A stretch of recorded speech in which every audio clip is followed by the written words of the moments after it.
আসসালামু আলাইকুম। হ্যালো প্রিয় লিসেনার্স, কেমন আছো তোমরা? আশা করি ভালো আছো, যার যার অবস্থান থেকে ভালোর দলে আছো। আজকে নতুন একটা গল্প নিয়ে আবার তোমাদের মাঝে হাজির হয়েছি। প্রতিনিয়ত আমরা চেষ্টা করি এন্টারটেনমেন্ট হিসেবে ভৌতিক গল্প উপহার দেওয়া, তেমনি আজকে একটি গল্প তোমাদের মাঝে উপস্থাপন করব।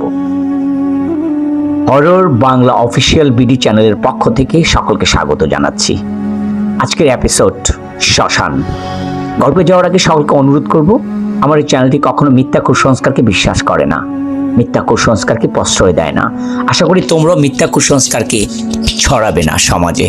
তো প্রতিনিয়ত ভূতের গল্প শোনা, ভূতের গল্প উপহার দেওয়া, সবকিছু নিয়ে আমার কাজ। যারা যে যেখান থেকে আমার গল্প শুনছো সকলকে অনুরোধ করলাম চ্যানেলটা সাবস্ক্রাইব করে সঙ্গে থাকার জন্য। আজকের এপিসোড শ্মশান।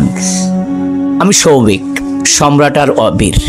আমরা 4 বন্ধু কৃষি বিশ্ববিদ্যালয় থেকে স্নাতক শেষ করে আমাদের গ্রামের গিয়ে হাঁস মুরগি পালন এবং গরুর খামার, মাছের চাষের পাশাপাশি বিভিন্ন ধরনের ফসলের চাষ করা শুরু করি। আমাদের সমস্ত চাষাবাস হয় আধুনিক প্রযুক্তির মাধ্যমে। সব খরচপাতি করেও অনেক টাকা থাকে। মামা আমাদের গ্রামের শেষ প্রান্তে একটা বড় জমি লিজ নিয়ে কিছু অংশে ফুল আর বাকি অংশে মাছ চাষ শুরু করে। আমাদের জমির পাশেই ছিল শ্মশান। আমাদের জমির আশেপাশে তেমন কেউ যেত না, কিন্তু গ্রামের লোক আছে যারা যে কোনোভাবেই মাছ চুরি করবেই তাদের কাজ। তো আমরা ভাবলাম যে পাহারা বসাবো, আমাদের সাথে অনেক লোকজন কাজ করবে। তাদের সবাইকে বলছি, কিন্তু কেউ রাজি হলো না। অজ্ঞাত আমরা 4 বন্ধু দুজন করেই পাহারা দেওয়া শুরু করলাম। বেশ উঁচু করে একটা ঘর বানানো হয়েছে, সামনে বেশ কিছু জায়গা বারান্দার মতো করে তারপর ঘর বানানো হয়েছে, যাতে খোলা জায়গায় দাঁড়িয়ে পুরো এলাকা নজরে রাখা যায়। আগের রাতে সৌভিক তার সম্রাটের দায়িত্ব ছিল পাহারার। সকালে সম্রাট আমাকে বলল, দোস্ত আজ আর তুই জমিতে যাস না। আমি বললাম কেন?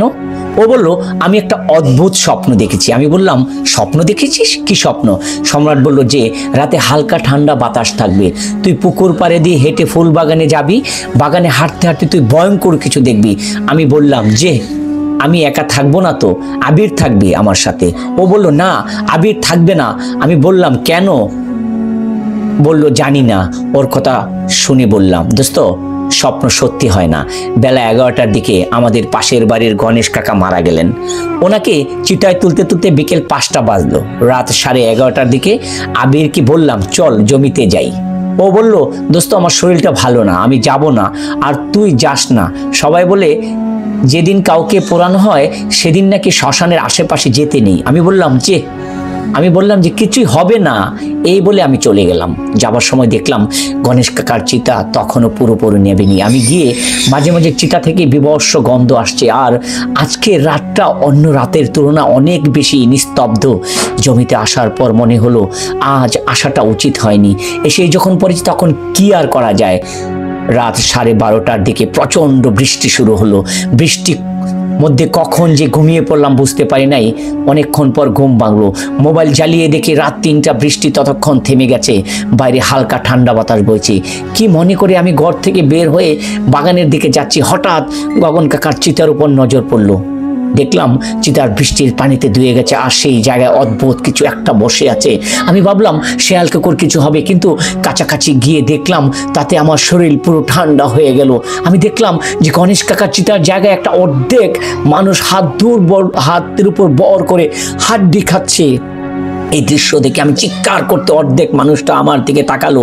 আমি আবার স্পষ্ট দেখতে পেলাম ওই জিনিসটার চোখ বলতে কিছু নেই, চোখের জায়গায় আগুন জ্বলজ্বল করছে, আর বড় বড় জিহ্বা বের করে দুটো হাতের উপর বর দিয়ে আছে। সঙ্গে সঙ্গে দেখে আমি অজ্ঞান হয়ে পড়লাম। জ্ঞান ফিরতেই দেখে সম্রাট, আবির আর সৌভিক আমার পাশে বসা। আমি বললাম, আমি এখানে কেমন করে এলাম? ওরা বলল, সম্রাট ওই রাতে তোর চিন্তায় ঘুম আসেনি।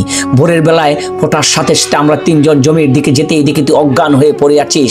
আজ 3 দিন পর তোর জ্ঞান ফিরল। কি হয়েছিল বলতো? আমি সব কিছু বললাম। ওই রাত থেকে আমার প্রচণ্ড জ্বর হলো। আমার সুস্থ হতে অনেক দিন লেগে যায়। ওই দিনের পর থেকে আমরা আর কেউ ওই জমিতে আমরা পাহাড়ে দেইনি। তখন আমি বললাম, তোর স্বপ্নটা তাহলে সত্যি এসেছিল। সেই স্বপ্নে যদি আমি না যেতাম তাহলে হয়তোবা আজকের এই পরিস্থিতিতে আমাকে পড়তে হতো না। সো গাইস, আজকের ছোট্ট একটা গল্প, ছোট্ট গল্পতে কেমন লেগেছে তোমাদের একটা লাইক কমেন্টস শেয়ার চাচ্ছি।